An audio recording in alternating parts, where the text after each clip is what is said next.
Suaranya masih ada, Mas Mahfud, Mas Roni?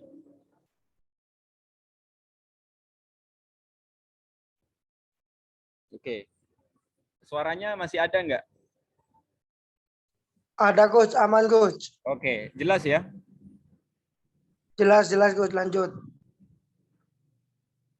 Oke, nanti kalau suaranya kurang jelas Bapak Ibu mohon di langsung ya, biar karena saya kan nggak fokus suaranya ada atau enggak. Oke, Bapak Ibu, saya ingin bicara terlebih dahulu tentang saya ingin tanya konsepsi pemahaman kita tentang public speaking ini apa terlebih dahulu sehingga kita tahu nih bagaimana cara kita berbicara di depan umum. Saya ingin tanya kepada Bu siapa ini terlebih dahulu, Bu Ririn Wijayanti, ada suaranya enggak? Bu Ririn ada suaranya? Atau Bu Sinta ada suaranya enggak Bu Sinta nih? Itu di mic-nya dibuka Bun. Oke, Bu Sinta ada suaranya?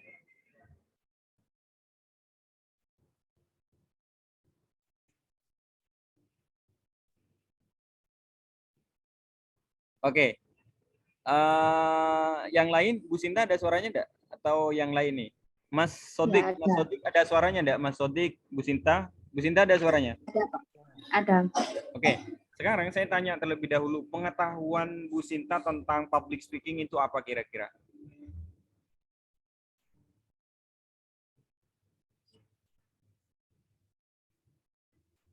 Ya Bun?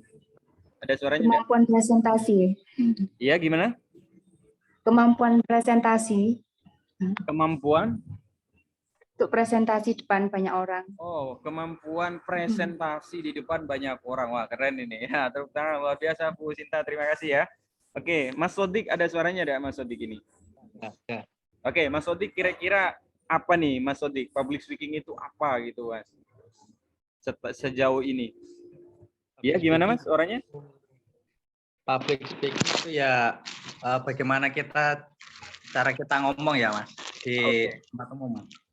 Makanya bagaimana kita bisa menanggapi orang itu, bisa kita masuk ke omongan obrolan orang itu, bagaimana kita bisa membaca situasi juga gitu.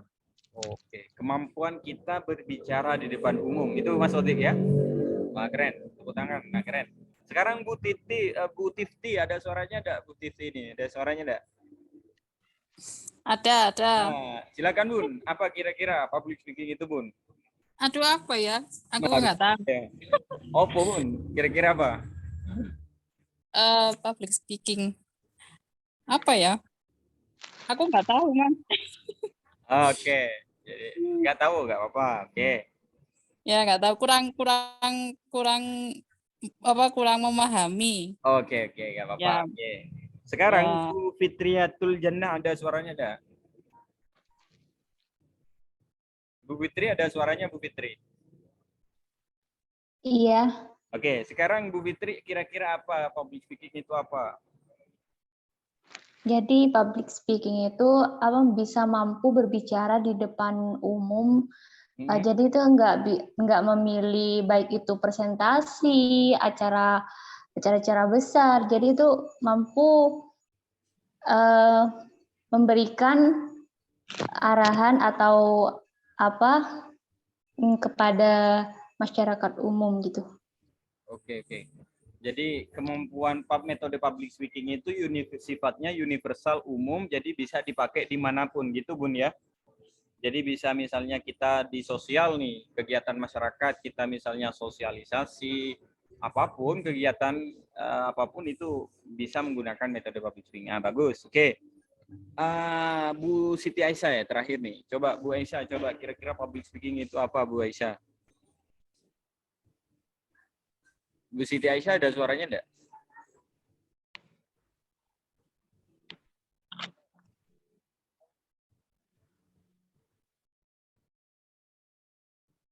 Oke, saya lanjutkan dulu ya materi kita.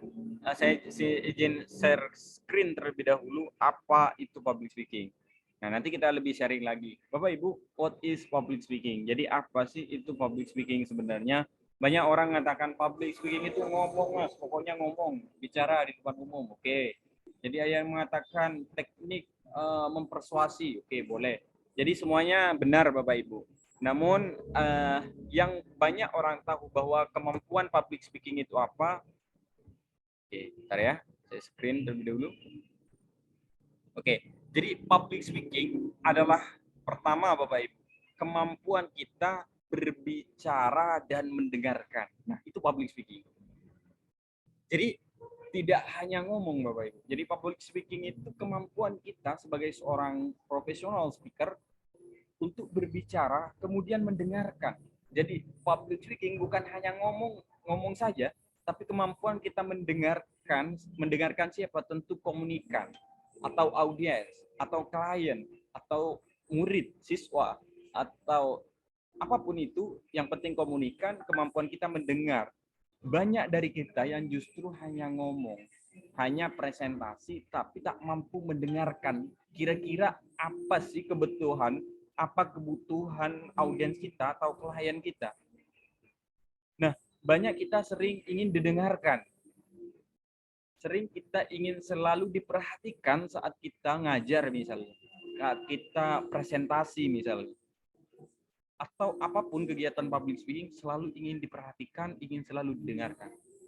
Namun kita jarang bertanya apa kebutuhan audiens, apa kebutuhan klien yang harus kita tanyakan terlebih dahulu.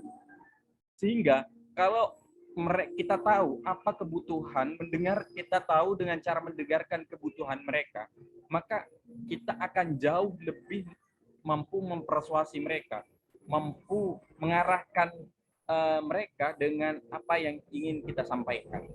Nah, itulah public speaking. Jadi saya ulangi, public speaking adalah kemampuan berbicara dan juga mendengarkan. Nah, misalnya saya seorang dosen, jarang saya seorang dosen kemudian mendengar kebutuhan mahasiswanya. Saya seorang guru SMP misalnya, saya jarang mendengarkan apa kebutuhan siswa saya. Sehingga saya ingin selalu ingin didengarkan, diperhatikan, dan lain sebagainya. Sehingga konsekuensinya kalau begitu adalah tidak ada yang namanya two-way communication. Apa itu two-way communication? Pembicaraan dua arah. Itu dua, way, jalan, komunikasi. Jadi pembicaraan dua arah antara saya dengan komunikan, dengan klien, dengan audiens. Itu Bapak Ibu ya. Yang kedua, bahwa terminologi atau istilah public speaking bisa diartikan sebagai kemampuan mengubah informasi menjadi komunikasi.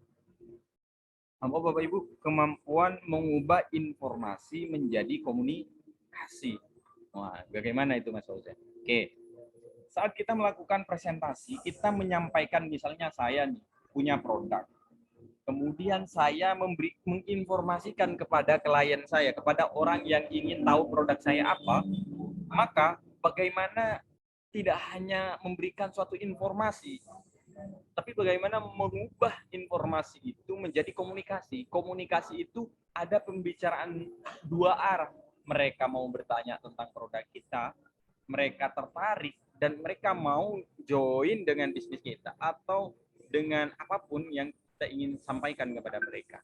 Nah, itu adalah apa Bapak Ibu? Public speaking. Ya, mengubah suatu informasi menjadi edukasi atau komunikasi. Kalau hanya informasi, kita hanya memberikan informasi ini, ada misalnya ada bisnis misalnya. Ini ada apa misalnya? Kita ngajar misalnya, kita hanya menyampaikan saja, mengambil literatur yang ada, mengambil informasi yang ada, kemudian disampaikan. Tidak terjadi proses dialektika, tidak terjadi proses namanya pembicaraan dua arah antara saya sebagai pembicara dengan klien, dengan komunikan, yaitu audiens yang kita ajak untuk berkomunikasi, untuk berbicara. Nah, itu terminologi yang kedua. Terminologi yang ketiga Bapak Ibu adalah public speaking itu apa? Kemampuan komunikasi baik verbal dan non verbal. Nah, itu public speaking. Jadi kemampuan kita menggunakan verbal, yaitu kata-kata, kalimat, diksi kata, dan kemampuan nonverbal. Nonverbal itu berkaitan tentang ekspresi, kemudian berkaitan tentang apalagi gerak tangan, kemudian posisi body language kita, itu visual.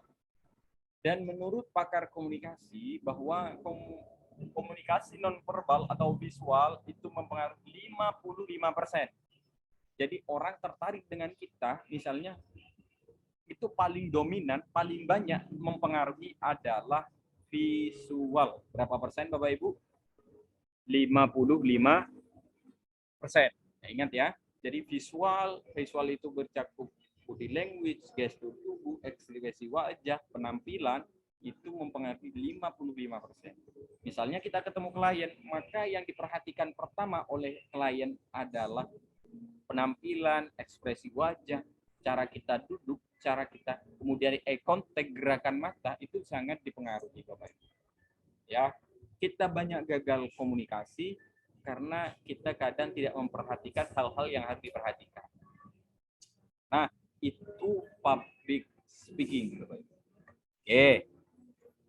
Pertanyaannya adalah untuk siapa public speaking itu? Ya. Jadi Bapak Ibu sekalian, hampir semua profesi ini membutuhkan namanya skill public speaking, Bapak Ibu. Baik itu seorang leader, baik itu seorang manajer, karyawan, guru, dosen, kemudian seorang marketing, seorang pebisnis online, semua rata-rata sering melakukan yang namanya public speaking, presentasi. Namun pertanyaannya adalah seberapa jauh kualitas atau respon yang ada ketika kita melakukan presentasi. Justru banyak kita melakukan presentasi tidak kunjung membuahkan hasil. Kenapa? Karena pola-pola komunikasi yang kita bangun adalah komunikasi yang salah. Maka metode public speaking sangat relevan hari ini harus dipelajari semua profesi. Kita sebagai guru, apalagi banyak kejadian pemukulan terhadap siswa. Nah, kenapa itu terjadi? Karena ketidakmampuan mempersuasi, ketidakmampuan menyampaikan dengan baik dengan muridnya. Atau dalam dunia kerja misalnya, tak kunjung closing misalnya. Kenapa? Karena ketidakmampuan kita mempresentasikan suatu ide, suatu gagasan, suatu ilmu yang ada dalam pikiran kita. Maka dari itu, public speaking harus Bapak Ibu dipelajari agar Anda memiliki pola komunikasi yang baik, persuasif, dan tentu efektif. Nah, itu yang kita akan pelajari. Nah, Anthony Robbins mengatakan kualitas hidup Anda adalah kualitas komunikasi Anda. Artinya apa Bapak Ibu? Semakin kita memiliki kualitas komunikasi yang baik, maka semakin naik level kehidupan kita. Coba perhatikan di setiap organisasi, setiap lingkungan Anda yang ada tidak jauh-jauh lah. Di lingkungan Anda saja, perhatikan orang-orang yang berpengaruh Bapak Ibu. Di dunia kerja, baik itu rata-rata yang naik level, dia memiliki kemampuan atau mereka yang memiliki pengaruh di lingkungan itu rata-rata memiliki komunikasi yang baik, public speaking yang baik, betul nggak? Nah, untuk itu Bapak Ibu, untuk mengupgrade kualitas diri, butuh mengupgrade public speaking kita. Jadi ilmu, wawasan, pengetahuan kita tentang apapun, misalnya tentang ide bisnis, misalnya, tidak akan tersampaikan kepada orang lain ketika kita tidak mampu memiliki kemampuan retorika. Kemampuan kita dalam mengajar tidak akan tersampaikan kepada siswa ketika kemudian Bapak Ibu tidak memiliki cara mengajar yang baik, mengajar yang efektif sehingga kita bisa dirindukan oleh siswa kita. Mas Fauzan juga terjun di beberapa banyak hal. Misalnya ngajar, saya pernah ngajar di SMP. Selama setahun kemarin. Namun sekarang resign, saya fokus di bidang SDM. Nah, setelah saya praktekkan metode-metode public speaking, ternyata sangat persuasif. Justru kehadiran saya sangat ditunggu oleh siswa saya. Misalnya di dunia lain, di dunia public speaking, ya presentasi apapun, selalu dinanti-nanti. Kenapa? Karena komunikasi yang dibangun adalah komunikasi yang persuasif dan efektif. Untuk itu Bapak Ibu, kita apapun profesi kita, Anda hari ini butuh yang namanya Anda perlu mengupgrade kualitas komunikasi, baik itu public speaking atau communication skill. Sehingga apa yang ingin Anda capai benar-benar tercapai. Oke, contoh Barack Obama, Mr. Barack Obama, Presiden Amerika Bapak Ibu, dengan kualitas gaya komunikasinya baik verbal dan nonverbal bisa kita ketahui. Pemimpin itu bisa dilihat kualitas dan kuantitasnya dengan cara dilihat cara dia berbicara, Bapak Ibu. Seorang Soekarno dengan gaya yang luar biasa, komunikasi ketika dia menggebu-gebu dalam presentasi, dalam berbicara di khalayak banyak orang, sehingga mampu menggemparkan dunia. Barack Obama ketika dulu, Bapak Ibu, ketika dia masih belajar kepada gurunya namanya Host Cokro Aminoto di Surabaya, dia setiap kali dia latihan, dia selalu mengekspresikan. Ternyata Soekarno belajar public speaking. Dia menirukan pemimpin-pemimpin dunia ketika berbicara. Nah, itu ditiru oleh Soekarno. Nah, sehingga Soekarno terlatih dan tumbuh menjadi seorang orator ulung bangsa yang mampu menghegemoni, mampu menggerakkan banyak massa, sehingga Soekarno dikenal banyak orang. Jangan jauh-jauh Soekarno, coba perhatikan di lingkungan Anda. Orang-orang di lembaga Anda, di bisnis Anda, rata-rata yang memiliki kualitas berbicara yang baik, dialah yang akan naik level. Maka dari itu, public speaking ini sangat penting. Contoh Ipo Santosa misalnya, Coach Zamil. Oke, Bapak Ibu, ada istilah mengatakan all the great speakers were bad speaker at first. Artinya apa Bapak Ibu? Semua pembicara hebat di dunia ini, mula-mulanya, pada awalnya, dia adalah pembicara yang buruk. Nah, maka Bapak Ibu, Mas Fauzan misalnya tanya, gimana Mas Fauzan, saya ini nggak bisa ngomong Mas Fauzan, saya nggak punya kemampuan untuk bicara, saya nggak pernah ikut training-training, gimana caranya Mas Fauzan? Ya mulai dari sekarang Bapak Ibu. Jadi gimana kalau saya ditertawakan, bagaimana presentasi saya ditolak oleh klien misalnya? Maka semua itu pernah dialami oleh all the great speaker. Semua pembicara hebat pernah mengalami itu. Apakah Mas Fauzan pernah mengalami penolakan? Oh sering. Ketika saya, apalagi di usia yang saya yang sangat muda, saya berhadapan dengan profesor, pernah alumni saya ada profesor, kemarin ada doktoran, ada doktor, ada dua yang kira-kira secara knowledge, secara pengalaman mungkin jauh dari diri saya, Bapak Ibu. Namun pertanyaan bagaimana Mas Fauzan untuk meyakinkan, mempersuasi. Nah, itu dipelajari dalam teknik public speaking. Bagaimana saya berbicara di depan orang yang saya tidak kenal sama sekali, misalnya pada webinar kali ini. Saya harus gimana, saya tidak kenal Bapak Ibu semua, tapi kira-kira bagaimana cara penyampaian saya bisa didengarkan. Nah, itu dipelajari dengan teknik public speaking. Oke, kemudian public speaking itu penting. Pertama, untuk menyampaikan ide dan gagasan, Bapak Ibu. Ketika Anda punya ide dan gagasan, maka public speaking itu sangat penting. Apakah Anda, Bapak Ibu, kegiatannya adalah menyampaikan ide, gagasan, apapun, maka public speaking sangat penting. Kemudian memotivasi orang lain misalnya, maka butuh skill public speaking. Menggerakkan, influence. Anda ingin menggerakkan orang, maka kuasai public speaking. Ya. Kemudian meningkatkan karir. Rata-rata orang yang komunikasinya baik, cara berbicaranya baik, dia dimanapun dia berada biasanya sangat berpengaruh. Ya. Misalnya di dunia bisnis, maka biasanya rata-rata meningkat karirnya. Oke, memberikan manfaat. Ini yang paling penting, Bapak Ibu. Jadi ketika Anda hanya punya yang namanya knowledge, Anda punya ide, gagasan, tapi Anda tak mampu mengkomunikasikan ide itu, maka hanya bermanfaat untuk diri Anda, Bapak Ibu. Nah, maka dari itu, kemampuan kita menyampaikan dengan baik, sehingga kita diterima dan direspon dengan baik oleh audiens kita, itu sangat penting. Oke, Suaranya masih ada, Mas Mahfud? Aman coach. Ada Ada coach, coach. ada. Jelas ya? Oke. Jelas. Bisa saya lanjut ya?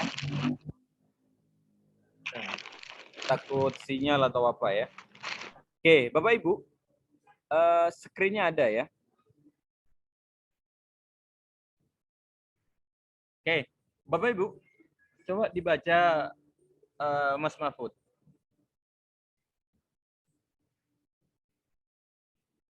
Mas Mahfud boleh dibacain? Oke. Siap. Kesuksesan dalam mengajak. Oh ya, lanjut langsung ya coach. Iya, dibaca.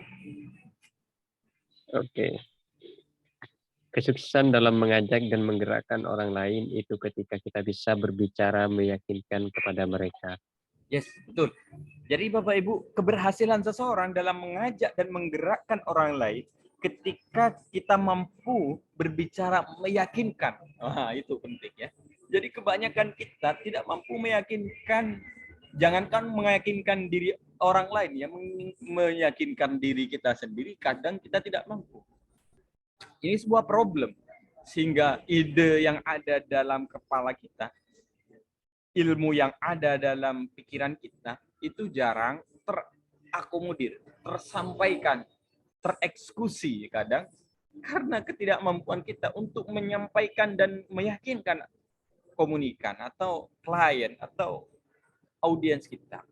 Maka itulah public speaking agar Anda mampu berbicara secara meyakinkan. Nah, tujuan public speaking itu apa, Mas Fauzan? Oke, tujuan berbicara. Pertama, mengajak. Kemudian menyarankan, meminta, memberi, kemudian meyakinkan, dan menjual.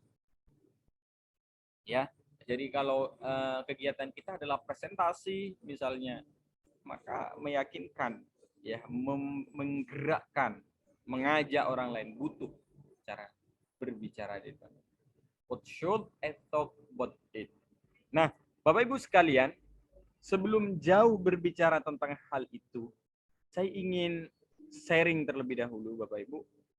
Sharing problem terlebih dahulu. Kita akan lebih komunikatif, lebih ada pembicaraan dua arah, biar enggak saya saja yang berbicara, maka saya akan mengajak Bapak Ibu untuk sharing, diskusi, apa saja sih yang kira-kira menyebabkan Bapak Ibu tidak bisa ngomong atau bisa ngomong namun tidak mampu memberikan keyakinan pada audiens kita.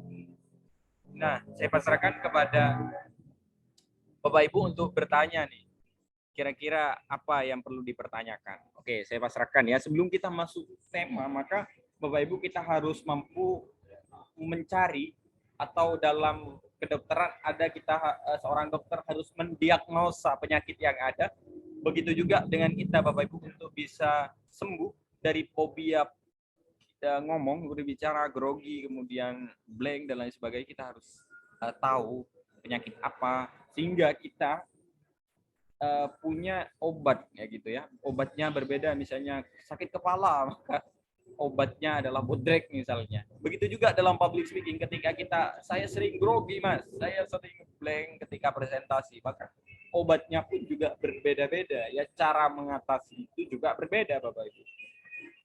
Nah, sekarang saya ingin tanya nih Bapak Ibu, kira-kira Bapak Ibu apa yang problem yang paling besar yang Bapak Ibu alami ketika berbicara, ketika presentasi?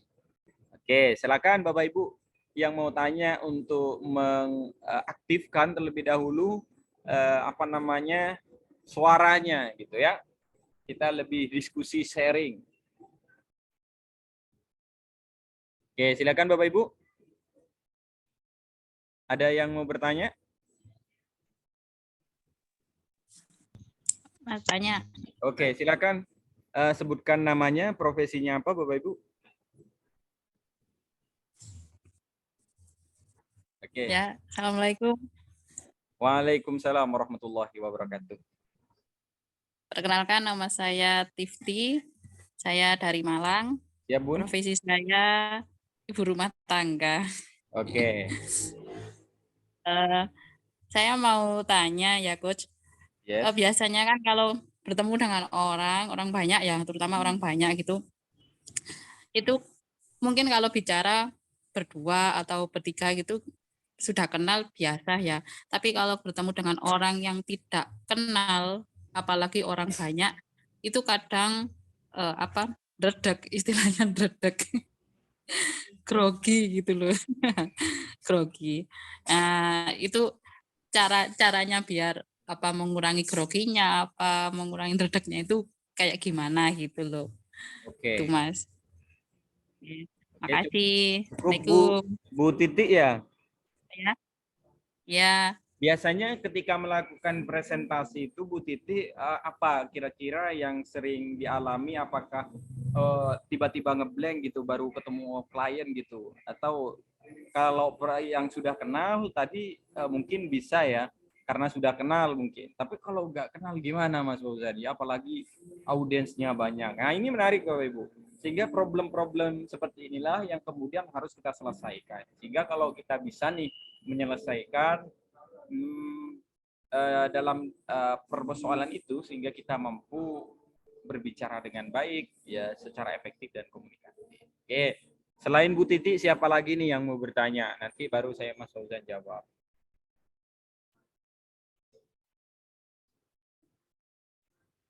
Oke, silakan Bapak Ibu yang mau bertanya boleh. Saya ingin bertanya.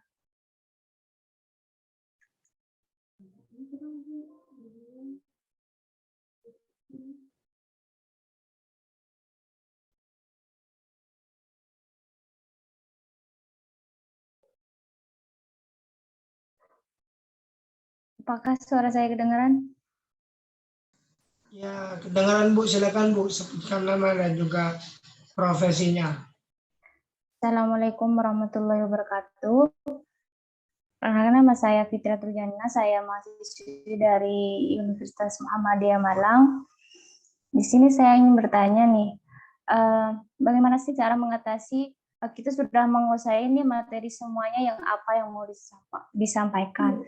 Nah, ketika udah di depan, jadi kita udah blank gitu, nggak kayak udah lupa kalau udah lihat orang banyak, nggak tahu apa yang mau udah disampaikan. Padahal sebelumnya udah menguasai apa materi yang mau ingin disampaikan. Terima kasih. Oke, terima kasih Kak Fitri ya.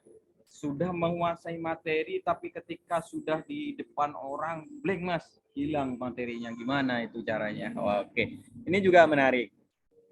Kira-kira sama ya dengan Bu Tuti tadi dan Mbak Fitri tentang bagaimana persoalannya adalah ngeblank. Padahal sudah menyiapkan lama-lama, 1 bulan, 2 bulan sudah disiapkan materinya Mas Ozan. Tapi kenapa ketika presentasi tak kunjung tiba-tiba hilang ya materinya, apalagi orang yang kita temui adalah orang yang tidak dikenal gitu ya.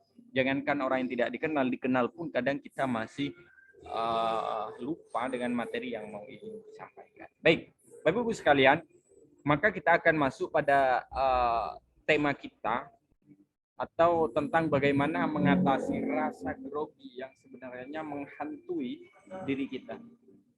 Jadi rasa takut, rasa grogi itu tidak hanya dialami oleh orang-orang di Indonesia, Bapak Ibu. Sebuah penelitian di Amerika, ternyata orang Amerika dia lebih takut berbicara di depan umum daripada kedalaman air, ketinggian, ular, dan bahkan kematian. Nah, pertanyaannya adalah bagaimana dengan orang Indonesia? Apakah orang Indonesia itu juga sama-sama takut ketika berbicara di depan umum? Dan ternyata masih banyak orang yang menganggap public speaking, berbicara di depan umum itu suatu hal yang menyeramkan begitu ya. Oke, jadi kita akan bahas itu. Sekarang Bapak Ibu, izinkan saya share screen bagaimana mengatasi rasa grogi seperti tadi agar komunikasi yang ingin kita sampaikan benar-benar tersampaikan. Namun perlu digarisbawahi bahwa Bapak Ibu, kita tidak bisa menghilangkan rasa grogi. Kita tidak bisa menghilangi rasa nervous, demam panggung dan lain sebagainya. Semua orang itu sama-sama Jangankan kita Bapak Ibu, seorang yang profesional pun itu mengalami hal yang sama. Namun perbedaannya adalah dia mampu memanajemen dirinya, mengontrol dirinya sehingga tidak terlihat bahwa dirinya grogi. Jadi grogi saat presentasi itu hal yang wajar Bapak Ibu. Namun bagaimana kita mengatasi, meminimalisir rasa grogi itu. Nah, itu yang kita akan bahas. Oke. Sekarang Bapak Ibu, apakah slide-nya ada? Ada coach, muncul coach. Okay. Ya. The meaning of the communication is the response it elect. Artinya apa Bapak Ibu? Makna atau kualitas komunikasi itu diukur dari hasil respon yang diperoleh, bukan yang dimaksud. Ya, saya pelan-pelan ya, saya ulangi. Jadi, kualitas komunikasi itu diukur dari mana Mas Fauzan? Dari hasil respon yang diperoleh, bukan yang dimaksud. Itu adalah makna dari komunikasi.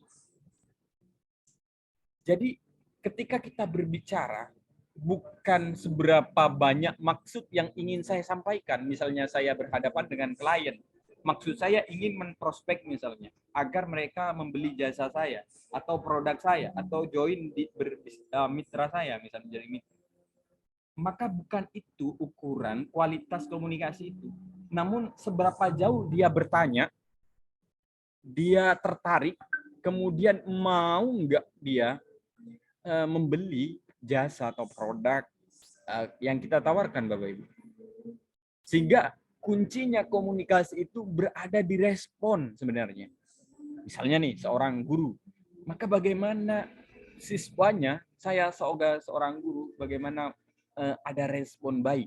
Ya baik itu mereka bertanya, baik itu mereka berpikir, berimajinasi dan lain sebagainya. Nah, tergantung misalnya saya seorang leader, seorang pemimpin, maka bagaimana saya mampu mempersuasi dan ada namanya respon dari bawahan saya. Oke. Sharing problem tadi sudah selesai. Nah, Bapak Ibu, tanda-tanda biasanya grogi, pertama jantung berdetak cepat, Bapak Ibu. Atau napasnya pendek, keringat dingin, sakit perut, gemetar, bicara terbata-bata, kehilangan kata-kata atau blank. Nah, itu adalah konsekuensi daripada apa Bapak Ibu? Rasa grogi. Nah, kenapa itu terjadi? Problemnya adalah karena ketidakseimbangan antara kondisi pikiran dengan kondisi mental. Bapak Ibu sekalian, ketika kita melakukan suatu presentasi, kemudian kita dalam pikiran kita ini kemana-mana, aduh nanti saya diketawain lagi Mas Fauzan, nanti saya nggak didengerin lagi, saya nanti dia menolak presentasi saya. Nah, pikiran-pikiran negatif inilah yang kemudian menyebabkan Bapak Ibu sekalian tidak mampu atau menyebabkan Bapak Ibu merasa dirinya grogi. Jadi kalau sudah begitu pikirannya sudah negatif sebelum melakukan presentasi, maka itulah yang akan terjadi saat Anda presentasi. Anda akan grogi, bahkan Anda blank. Anda lupa dengan semua materi yang Anda siapkan sebelumnya. Oke, Bapak Ibu, ketika Anda sering mengalami hal ini, maka lakukan hal ini Bapak Ibu. Ya. Pertama adalah visualisasi. Oh, apa itu Mas? Tahu isi atau apa? Jadi visualisasi itu Bapak Ibu sekalian adalah membayangkan. Jadi Anda perlu menenangkan diri, Anda ambil tempat yang menurut Anda nyaman di ruangan misalnya. Ya, yang menurut Anda sendiri, kemudian Anda melakukan visualisasi sebelum Anda melakukan public speaking, presentasi di depan banyak orang. Kalau Anda sering mengalami rasa grogi. Nah, visualisasi ini meminimalisasi rasa grogi yang ada dalam diri Anda. Karena kalau pikirannya tenang, maka Bapak Ibu maka rasa mental itu akan terjaga, terkontrol. Kenapa kita sering tidak terkontrol? Karena kita sering pikiran kita kemana-mana, sehingga kita self control kita tidak terjaga. Maka dengan cara visualisasi Anda menjamkan mata, kemudian Anda membayangkan, oh nanti audiensnya akan mendengarkan Anda, audiens Anda sampai tepuk tangan, ya stand applause, bahkan berdiri bertepuk tangan misalnya. Bayangan-bayangan begitulah yang kemudian menyebabkan Anda lebih percaya diri. Dan ini dulu sering saya lakukan, Bapak Ibu. Oke, setelah melakukan visualisasi, lakukan yang mana? Relaksasi. Relaksasi misalnya Bapak Ibu, ya lari-lari kecil, ya tangannya, misalnya tangan, ya kepala lalu lemaskan, ya. Atau yang biasa dilakukan orang sebelum melakukan olahraga, ya. Jadi dia pemanasan istilahnya terlebih dahulu. Nah, kenapa kita grogi? Karena otot-otot yang ada dalam badan kita ini tidak siap, Bapak Ibu. Ya, jadi kita perlu menyiapkan agar sirkulasi pernapasan itu bisa jalan dengan lancar. Itu fungsinya, ya. Jadi setelah visualisasi kemudian relaksasi, maka lakukan afirmasi. Oh, apa itu, Mas? Adalah penguatan dengan Mbak Ima.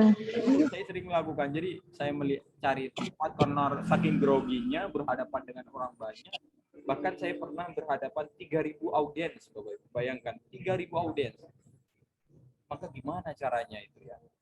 Jadi saya melakukan visualisasi, relaksasi, dan afirmasi. Afirmasi itu dengan kata-kata saya bisa, saya percaya diri, saya bicaranya lancar, orang lain akan mendengarkan apa yang saya sampaikan. Nah, jadi kalau begitu Bapak Ibu sekalian akan mengurangi rasa grogi, blank, dan lain sebagainya. Ini teknis, ya, secara gambaran besarnya saja. Oke, public speaking itu kesuksesan kita dalam menggerakkan dan meyakinkan. Tadi sudah saya sampaikan, ya, kesuksesan keberhasilan seorang dalam. Nah, pada tahun Bapak Ibu, pada tanggal 28 Agustus, ya, di Amerika Latin waktu itu, nah, ada seorang orator yang kemudian dia ingin menyuarakan. Jadi inilah yang banyak menyebutkan bahwa pentingnya public speaking, Bapak Ibu. Nah, di sana dia berbicara di depan 200.000 orang. Ya, di Washington pada tahun 28 Agustus 1969. Dalam rangka mendobrak, ya, dulu karena Amerika itu sangat membedakan warna kulit dan etnis, sehingga orator ulung ini berbicara, dia berkata seperti ini kira-kira. Saya memiliki mimpi bahwa keempat anak saya suatu hari nanti akan hidup di sebuah negara di mana mereka tidak akan dinilai dari warna kulit mereka, tetapi oleh karakter mereka. Sehingga inilah yang menyebabkan orang ini yang mampu merubah Amerika menjadi negara yang demokrasi. Nah, sama dengan Soekarno misalnya. Soekarno banyak dikenal oleh banyak orang. Oke, sekarang saya akan berbicara tentang bagaimana proses informasi, ini kira-kira agak berat, nanti kita masuk. Biasanya tema ini Bapak Ibu kita bicara dibahas di training online, ya. Namun sedikit saya beri gambaran Bapak Ibu. Oke.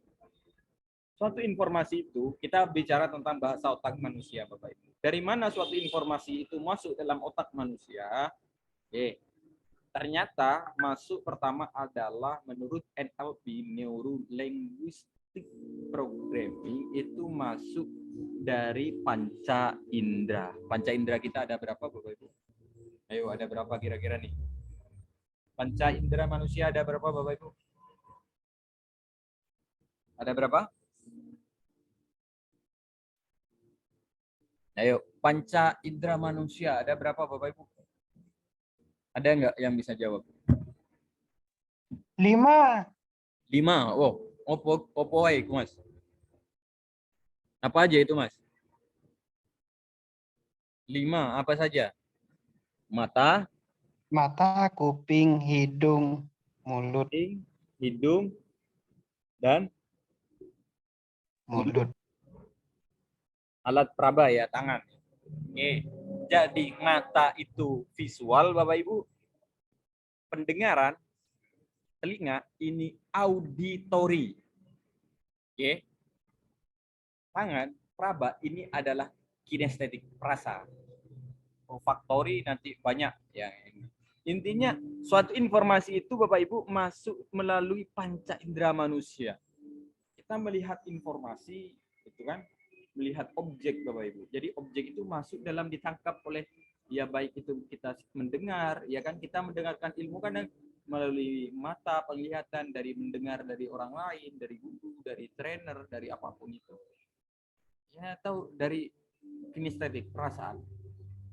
Nah, itu masuk melalui panca indera. Nah, di panca indera inilah kemudian Bapak Ibu masuk di internal processing. Disinilah proses suatu informasi itu difilter Bapak Ibu.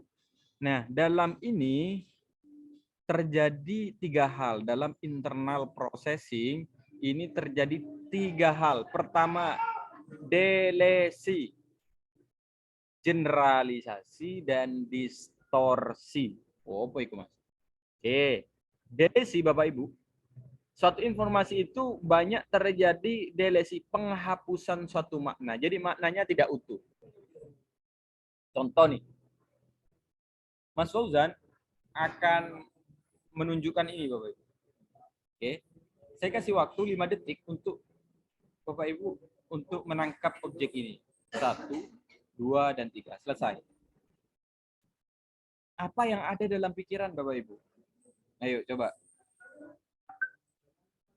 Ayo, apa ayo? Kira-kira apa yang ada dalam pikiran Bapak Ibu? Ya, apa Bapak Ibu? Apa tadi yang saya pertunjukkan tadi? Apa? HP. Oke, HP, Mas. Oke, ada lagi ya selain HP?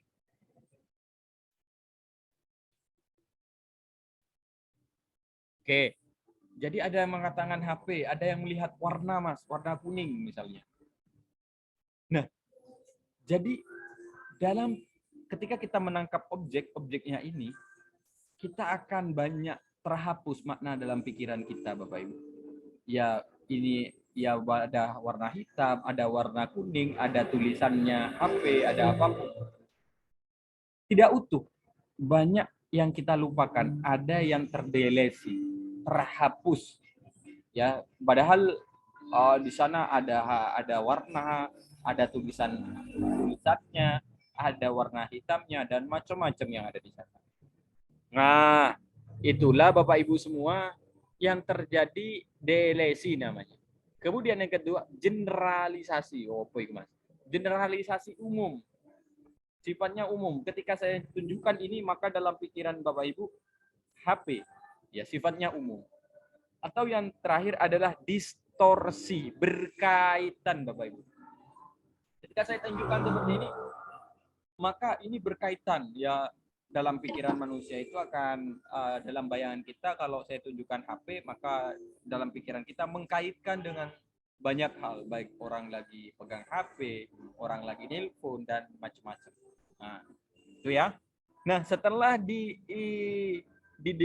internal processing Bapak Ibu, maka proses selanjutnya adalah representation. Ya, dia merepresentasikan ulang apa yang sudah ada dalam pikirannya itu tadi. Ya, baik verbal dan non verbal. Ya, contoh ketika saya mengatakan ini, maka Bapak Ibu akan mengatakan, merepresentasikan pikiran, oh itu HP, Mas. Oh itu warna kuning, Mas.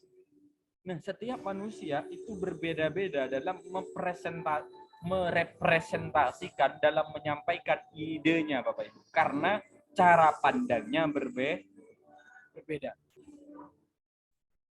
Baik verbal dan non verbal. Sehingga Bapak Ibu, kalau begitu, akan mempengaruhi yang namanya behavior. Apa itu behavior, Mas? Tindakannya, hasilnya berbeda.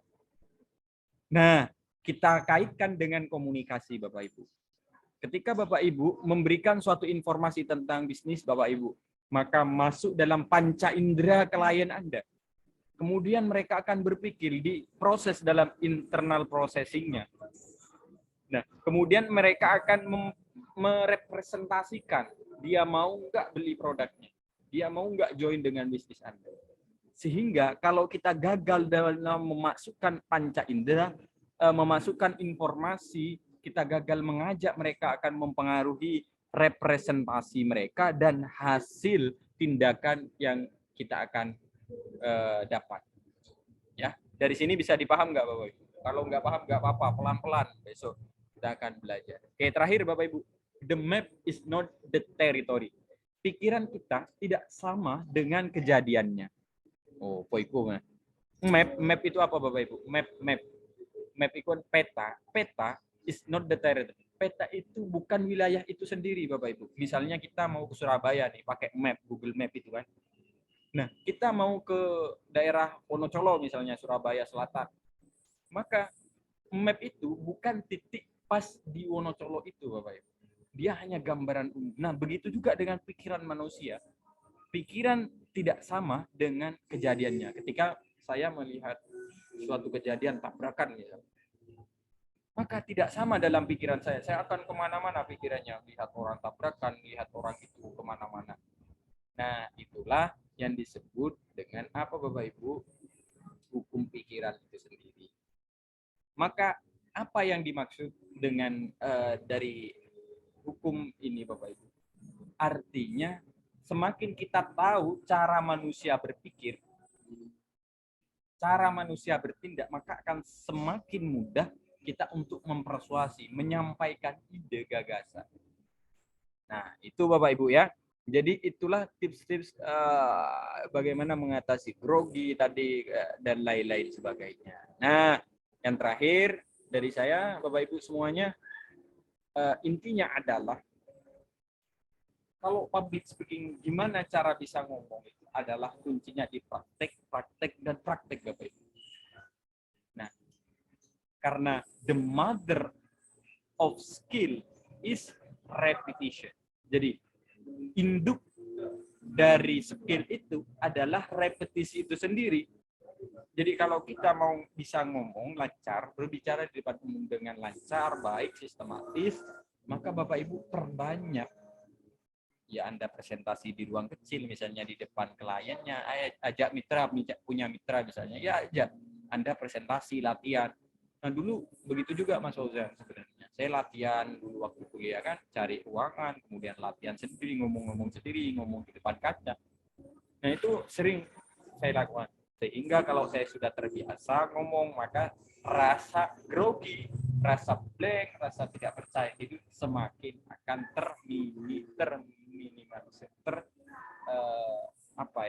teratasi dengan hal itu. Ya, terima kasih Bapak Ibu semuanya. Selanjutnya saya pasrahkan kalau ada pertanyaan silahkan dipertanyakan.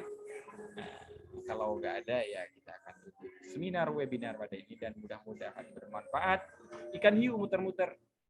See you later. Assalamualaikum warahmatullahi wabarakatuh. Saya pasrahkan kepada moderator untuk misalnya ada tanya jawab.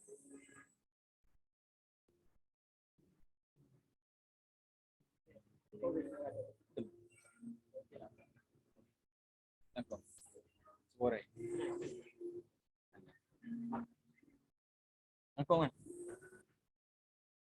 Oke Bapak Ibu, mungkin ada ya.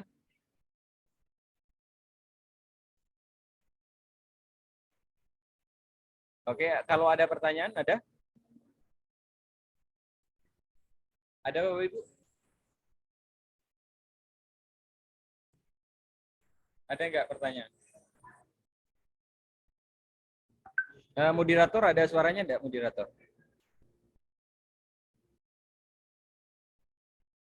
Halo, ada coach, lanjut coach.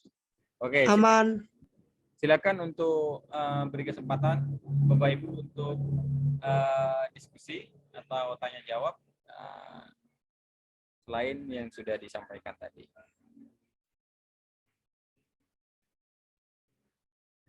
Nasroni?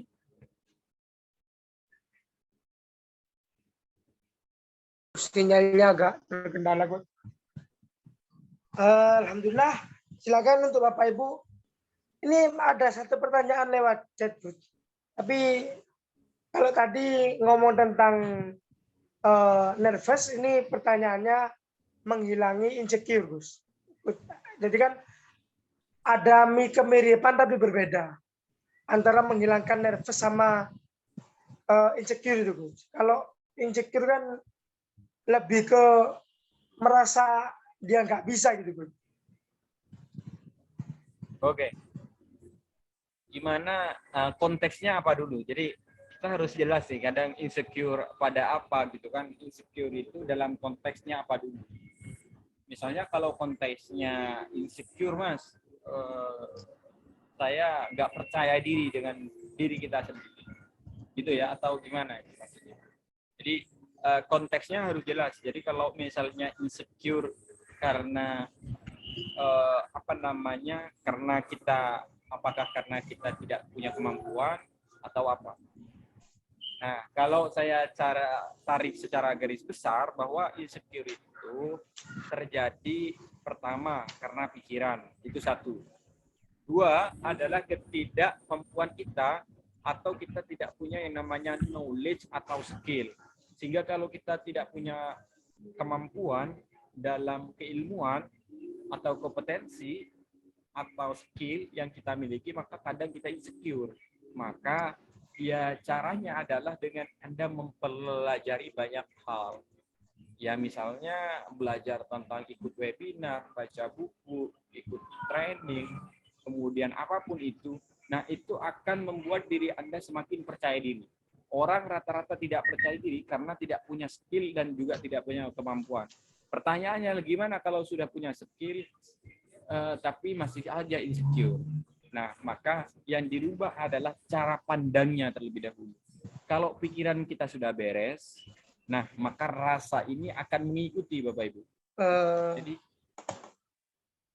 Baik, terima kasih, Coach. Mungkin ada waktu 1 menit untuk kita selesaikan. Namun saya beri kesempatan satu penanya lagi terakhir kepada Coach Fauzan, public speaking atau